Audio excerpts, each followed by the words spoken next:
Okay, good afternoon for everyone. Okay, as already mentioned, my name is Juarez da Silva from the São Carlos Institute of Chemistry, University of São Paulo, and also as a PI of the Division 4, and also act as a scientific committee coordinator of the center. As was mentioned here a few times already, for example, the Division 4 has quite a very important role in the center as concerned as like I was horizontal division. I put a slide here. I'm not too much horizontal in this picture, okay?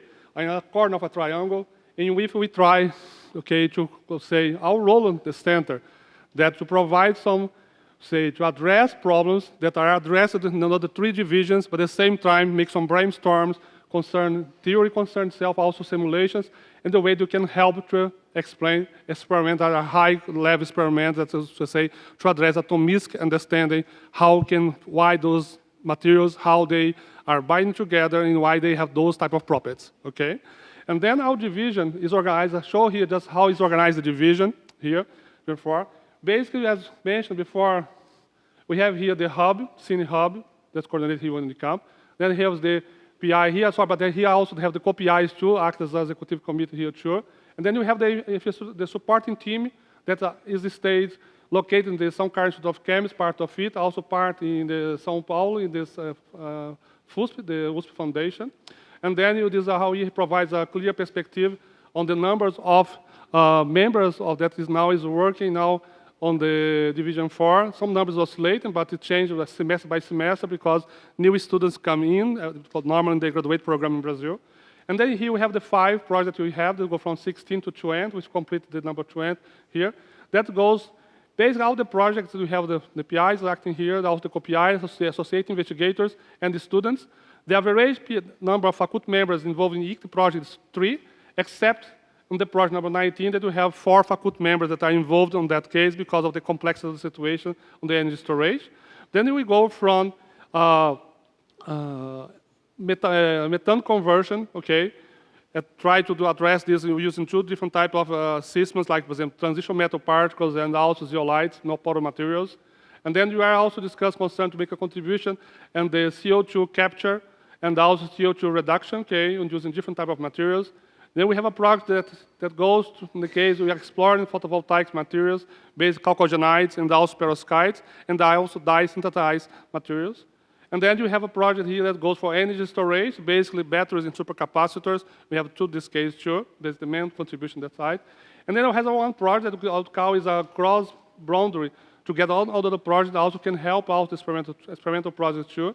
That's related to my application of the machine learning and data mining to address, to analyze large amount of data and how to explore a large amount of data that you obtain from the quantum chemistry simulations, because it can be very helpful nowadays. Okay? Along of the, basically what you have here, for example, all those faculty members that are involved in the project, their expertise goes from quantum chemistry, basically using dense functional theory, or I would say Hartree-Fock methods, capital cluster, and so on.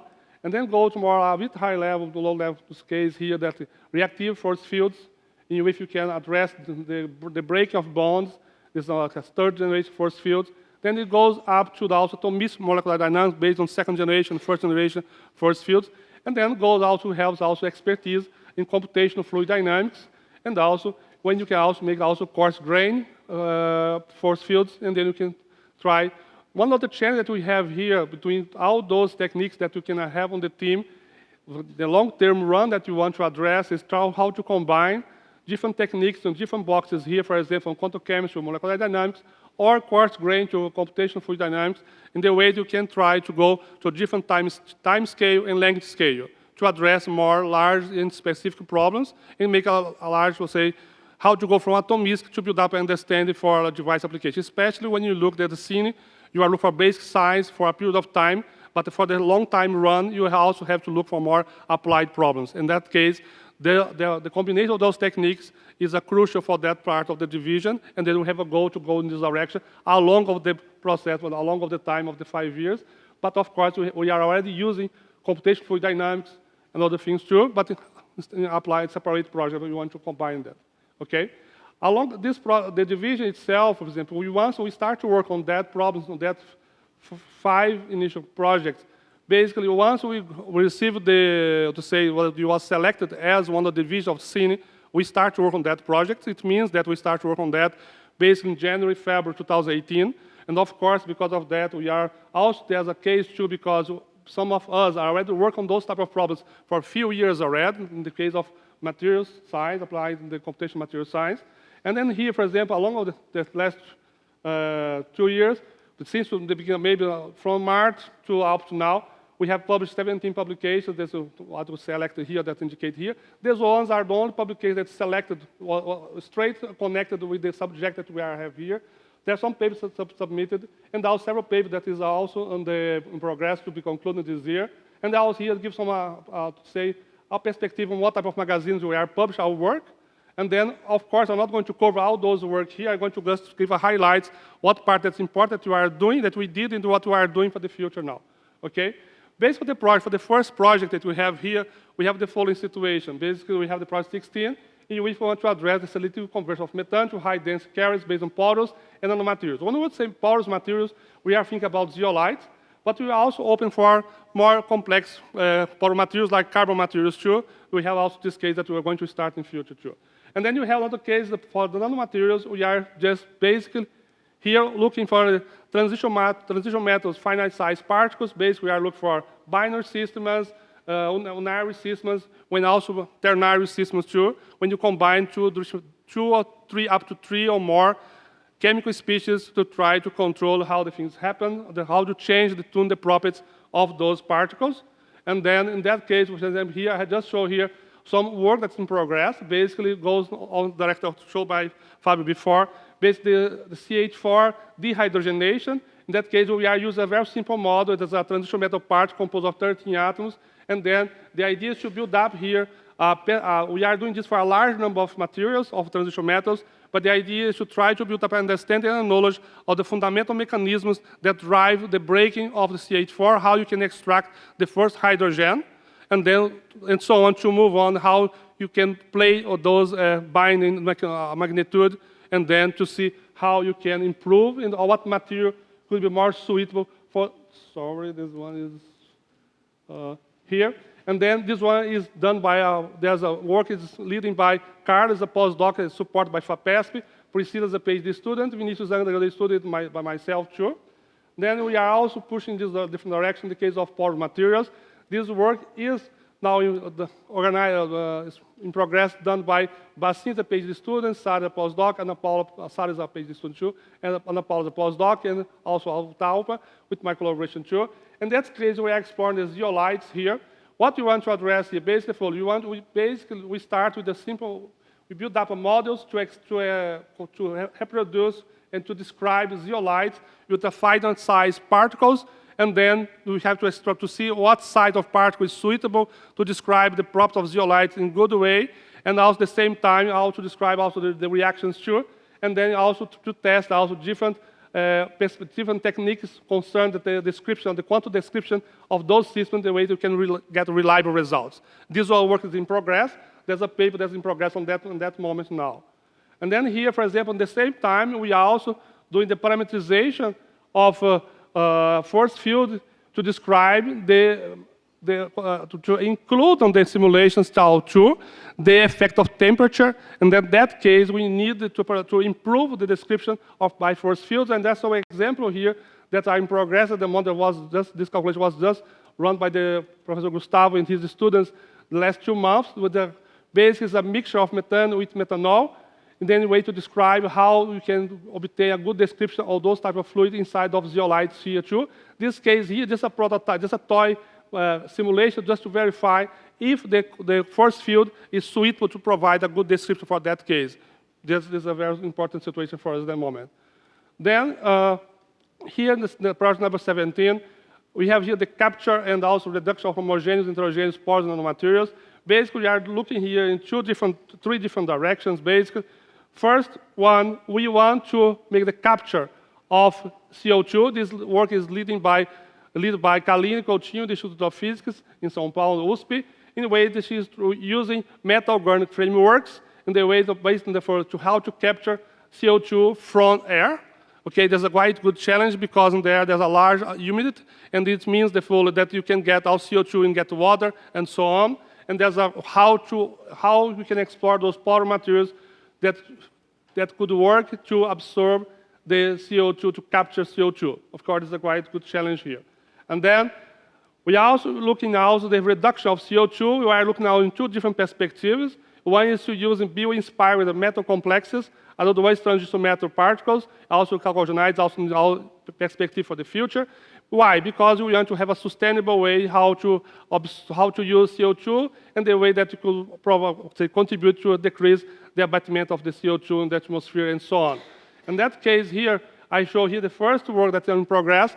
This work here basically is done. The paper is in progress at the moment, and with Antonio, his group in São José do Ribeirão Preto, USP, they basically studied the reaction, basically the reaction using fitting of the potential in the surface with CO2 by a single atom of iron. This is quite important too, because if there was a single atom, you cannot model a system that catalyzes a single atom, but you have to see that recent results in the last years show that you have a single atom catalysis that's supported on a support, and this one could be a first perspective how to look at that problem. It's a very simple model, however, it provides a very good perspective because you can do a very high-level simulation in that case and to establish the technique, how it works, and after that you can go for a more complex case. And then beyond of that, he also is doing the systems also to the reactor reduction too, using bio-inspired metal complexes. We have a good perspective too, and try to explore different metals here that could affect and also as well the different type of ligands and also how to control the charge transfer and so on. Of course, here I show some of just few highlights what have been achieved in the last months, and then the future, the challenge that have to be overcome, and how we are moving on in this direction. Okay, and then further on here, the work concern that is done in São Carlos. Basically, what you have here is our different perspectives how to explore the CO2 absorption basically on different metals, 3D metals, 4D metals, and also to explore size effects concerned when you change the size of the particles, how it affects the absorption. Because the absorption in this case is the initial step, how to start to affect the electronic structure of CO2. Because basically, CO2 is a linear molecule. But once you absorb in a metal surface or a metal particle fine size system, it gets bending, and then because you have some charge transfer from the metal to the molecule, and this one you affect the one of the bond lengths, you start to get a bit longer, and the process start how to break it. And the fact here just show the initial steps. The future here that we are looking for is how to make the reaction itself, to make the breaking of the CO2 and to combine it with oxygen and so on from different compounds too. But in this case, we explore 3D systems, 4D systems, and also different particles of different sizes. I just show here one example that is basically cobalt, but you are exploring this in a wide range of materials. Okay, just to show one example that we are looking for. And here I show the case of the CO2 capture. There's a quite good challenge here. The basic question that we have here is the following: how the surface condition and humidity affect the CO2 absorption in metal graphene frameworks. This is the initial question that you want to address. It's not the only one. We are looking for more, challenging questions too. Basically, we have some initial results. Basically, the first task that was done was improve the parameterization of the force fields because it's a large system. We are talking here about a particle that was cut from the metal graphene framework, compounded by, for example, about 1,000 atoms. This is for quantum chemistry calculation. Even with a large computer, it's a quite expensive simulation to be done at different temperatures. Also doing it for a large number of systems.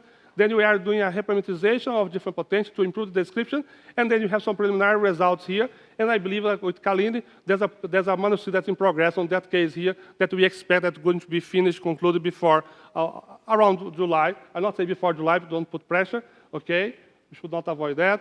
But then here we have all the project number 18. In this case, we are looking for that case for the photovoltaics materials. And then one thing that I want to tell here that's quite important when you talk here in this case, we are talking about thin film chalcogenides. There's a good perspective that solar cells could be designed using layer materials. However, I want to point out very clear one that's very important to point out that chalcogenide materials, based layer materials, can be used in a wide range of applications. It goes from the photovoltaic supercapacitors, also sodium-ion batteries, oxygen reduction reactions, and as biomedicine and sensor applications. Means it's a class of materials that deserve to be explored means further. Basically, not only because of the photovoltaics, but because of a wide range of applications that can be done for the future too. Okay, there are a large number of papers that have been explored different applications, and it's really, really an important case to go on. And here I show the case of perovskite.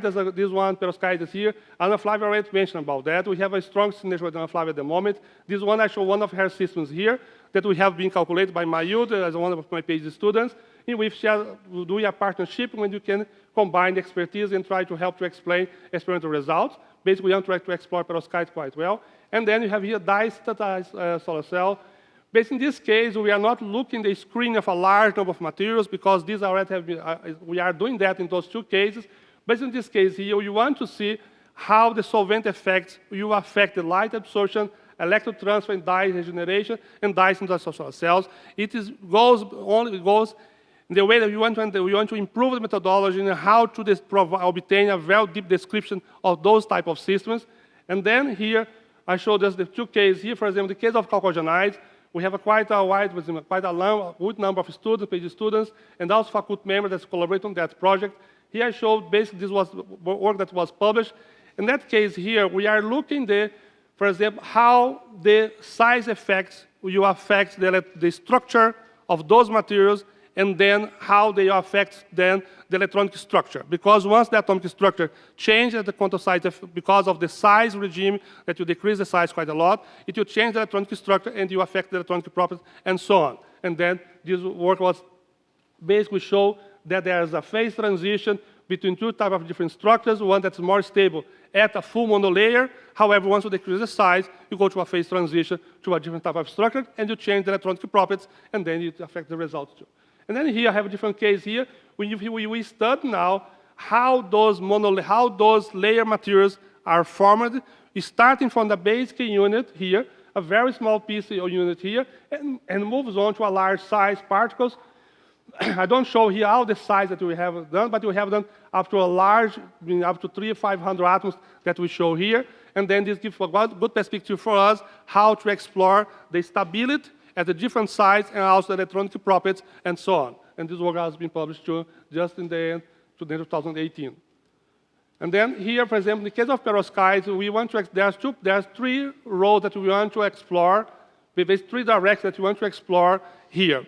The first one, I will say that's important, we want to push the collaboration, direct collaboration with Ana Flávia, the way we can support new experiments in different class of hybrid perovskite and so on. This work is in progress. We expect it's going to give a very nice publication future.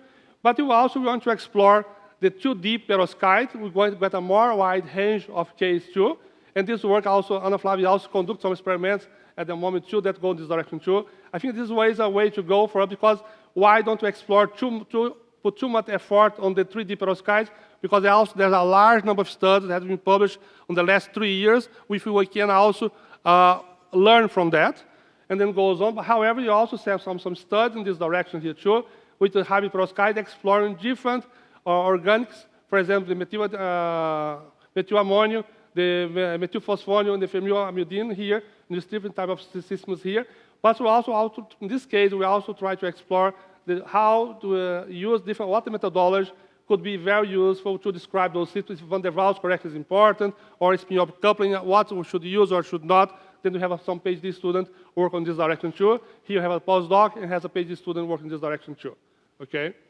And then here we have the dyes into solar cells. In that case, as you can see here, the goal is very clear what you are set up for us, because you have here one substrate, can be like a tin oxide, dioxide. You have here the dye, for example, and here is inside of a solution. Most of the calculators we have, most of the simulation that you see in the literature basically don't include those effects of the solvent, okay? But in that case, we want to include those effects of the solvent because they will affect the absorption spectrum, which is very important for the application of the photovoltaics. In this case here, we show here how this works, what questions that you have at the moment, and then what is the important part here. Well, also in this case, we combine force field and the high force field simulations at different temperatures, and out as well, high-level quantum chemistry calculations, because we need to include also the quantum side, the quantum effects too, to get the absorption too. And here we show basically the highlight here. This shows the initial result that have been obtained. It means the approach that we are using at the moment is successful. What we need to do here is to improve further how to organize, to say we can explore now different substrates, means particle or a slab, a film, for example, and so on. This one's quite in good direction. And here we have the project number 19. On those projects here, it is basically we are looking at the energy storage in the perspective of batteries and supercapacitors. That's what topic was discussed this morning by Gustavo Dolbeck and Hudson Zanin.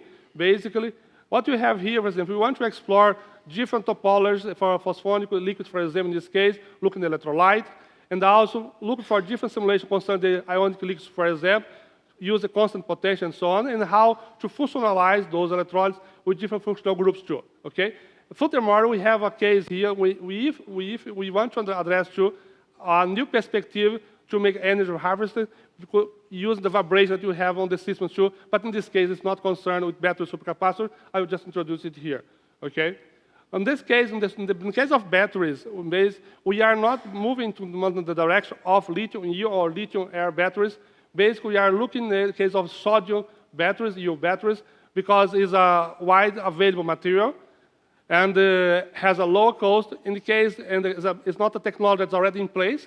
Then from the perspective of atomic understanding, to understand the fundamentals of that, it is very important to study in that case, because lithium-ion and lithium-air also have been widely studied from the point of view of the quantum chemistry too. But in that case, why you want to look for sodiums? Because of those properties here, as low vapor pressure too, good thermal stability, high boiling point. However, we have to also improve a lot of things here. This work is conducted by Luiz Gustavo, that stays in Ribeirão Preto, with his PhD student, Renato, that at the moment is doing a PhD sanduíche in Canada with Dr. Cartuner, okay? And then, in the case of supercapacitors, we have two faculty members who work on that. One is Eudes Filet, okay? It's from the Unifesp in São José dos Campos. Also, there's a collaboration also with Antenor Neto. Antenor Neto is member from the division 2, with support by Hudson Zanin. This means the integration of the division 4 with the division 2, because in this case, one guy is like Antenor is fully supported, means his fellowship comes from division 2, but they also collaborate with Eudes, and on those topics here, when you try to explore different electrolytes, and also he have two publications that was published. Two of the Eudes published quite few papers in this direction here. That show two cases here, and also very important conclusions that have been obtained in the last of those two contributions. Based electrolytes from BioUse of similar volume show better performance in supercapacitor applications, and then so on. And in that case, we also have a different work going in the direction of supercapacitors that's conducted by Leonardo Siqueira in the Unifesp in Diadema. In that case, with three master students at the moment, Abner, Guilherme, and Pedro. And you are looking now on different perspectives in the case of supercapacitors, because you are trying to make the simulations now use a constant potential technique, which is a quite challenging one. However, it is able to explore the effects of considering different electrolytes and also different geometries and topologies, which can also important to address the problem of the capacitance, and how the capacitance is changed by those effects too. And this work is in progress at the moment. This work here that will just show some few important highlights here was just submitted for Journal of Physics MC I think 1 or 2 months ago, and there's also in analysis. And beyond of that, of these two cases, battery supercapacitors, we are looking for new perspectives too that we call energy recovery for electron wet. For example, we have a droplet of a liquid. For example, we have like a plate. If you make it vibrate strong mechanically, you can try to get some electricity from that to recover energy for that. In the case, we also can look at that using nano bridges, and then for energy harvesting. Of course, it's a new idea that was just comes out like about 10 years ago, and then have a quite good perspective to convert to harvest energy in very small scale. However, quite high enough a possibility too in the future. Okay, this one is, how to say, is a quite a new project to how to explore beyond of the case of battery supercapacitors too. Okay, it is a more like long-range project too. And that case comes out to the last project, where in this case, what we are looking at this project. This project has a large, we are trying to employ machine learning techniques and data mining algorithms in the way to explore a large number of data. For example, when you have a quantum chemistry data, this picture was built up for one of my students when he put here crude quantum chemistry data. I think this picture maybe looks like that means we have a large number of data. But we cannot say that's crude because that means that we are doing the calculation, but we are not able to analyze it. Okay, but it's not true.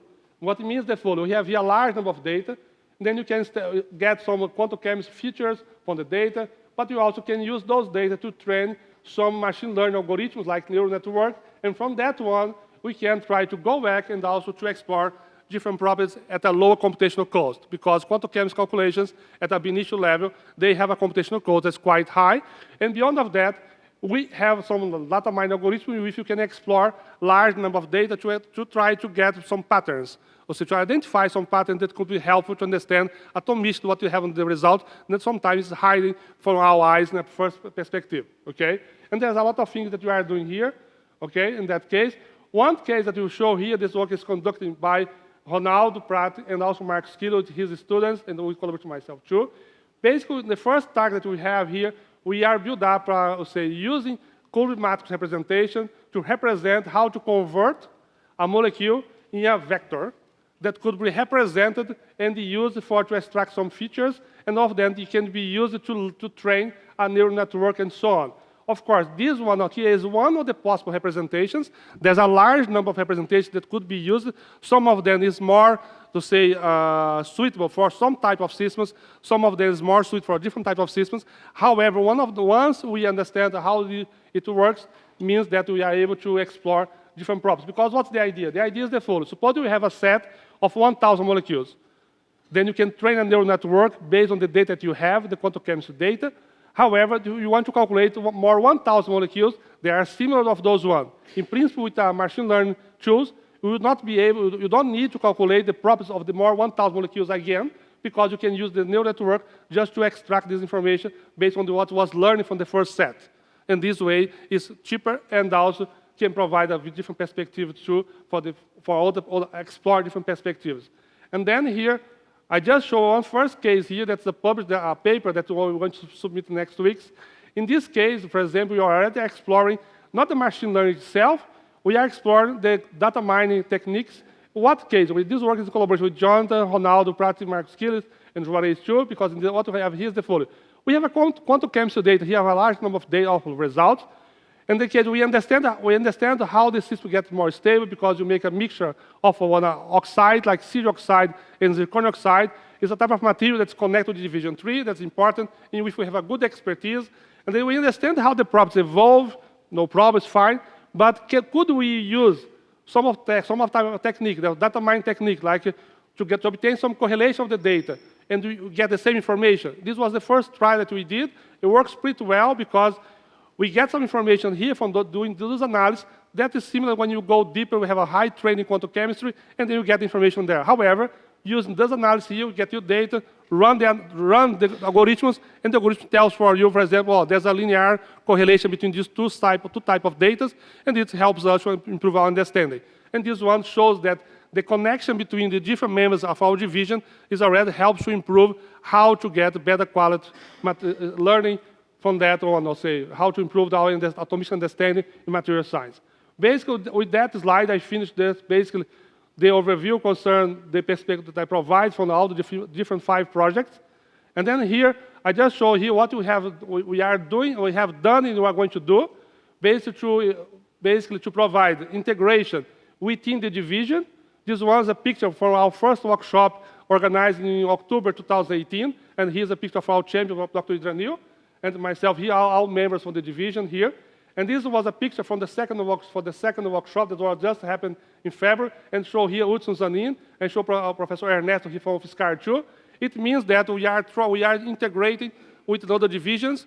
I select those pictures, have a very good reason why I select those pictures, because we are showing that we are integrating it with the different divisions. This was one full day talks that was Gustavo Dolbeck, Hudson Zanin, also 2 members from Division 2, from Division 3, and then this was very helpful here is how the integration different poster sections here. The 2 workshops for us that were organized, we have an average of 40 posters per workshop at average.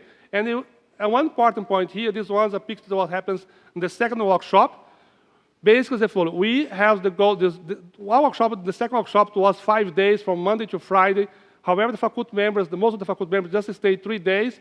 The remaining, but they will have a parallel section too. 3 days was dedicated to the training of the students. Means students that's from our division, and the students that also comes from different division, also too. This was an open, hands-on in computational material science and chemistry, and also we have 3 members that comes from outside from the scene that really want to enjoy and also to get some training from us. And then here we have a setup already 2 workshops. The third one, and number 4, one is going to happen in September now, 2019.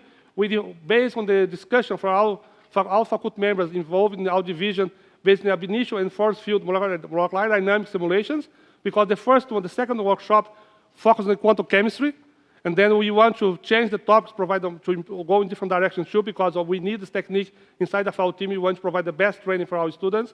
And then the workshop number 4 is going to happen in February 2020, and we define this in machine learning applied to material science with hands-on. Why we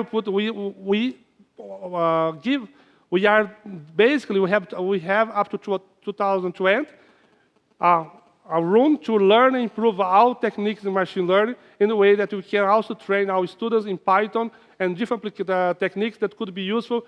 And then from that on, it could be help all the teams from the division. Of course, those workshops is also open for all the members from CINE. There's no problem with that. And then we are moving on that. Okay? But this one thing that will concern our division is to provide a very good training on computational tools, because once the students to exchange information between the students and also the faculty members too.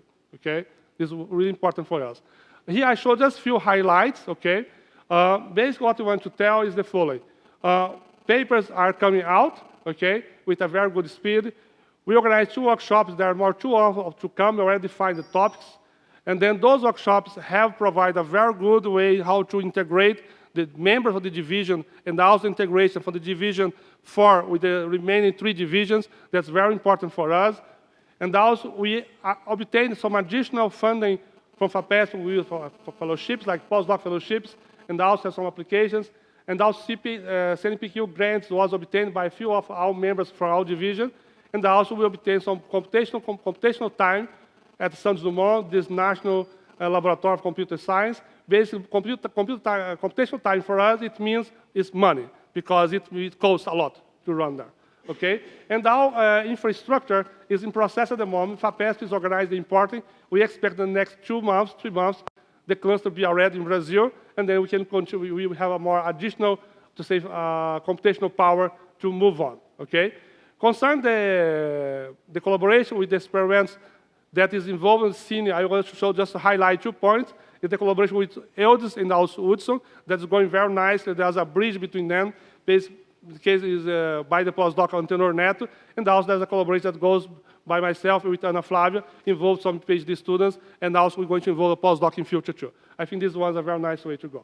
Okay? The future perspectives, basically, I not build up one specific slide for that, but what I want to say is the following. Some of the work that I showed before concerning the 5 projects, it indicates more or less a direction to where we are going, basically. But the workshops really provides the idea that I have how we should, emphasize to improve the training of the students inside the division, because it is a way, in the way, for example, you're going to get a better quality science that will be done. And finally, I just want to acknowledge the sponsor, the financial support, of course, from FAPESP and also from Shell. But I have to mention too, because many of our students that are in our team, I support with grants and fellowships from CNPq, and also CAPES too, and also obtain use computational power from the USP, the Computer Center from USP, and also from different institutions too, as well from the National Computational Center too. And of course, all the 5 institutions that's involved in our project, because we have members from USP, Unifesp, UFSCar, Federal University of ABC, and also NESP, all those universities have played a very important role, because they also have contributed to improve the work conditions for the local groups and so on. Okay, thank you very much for your attention.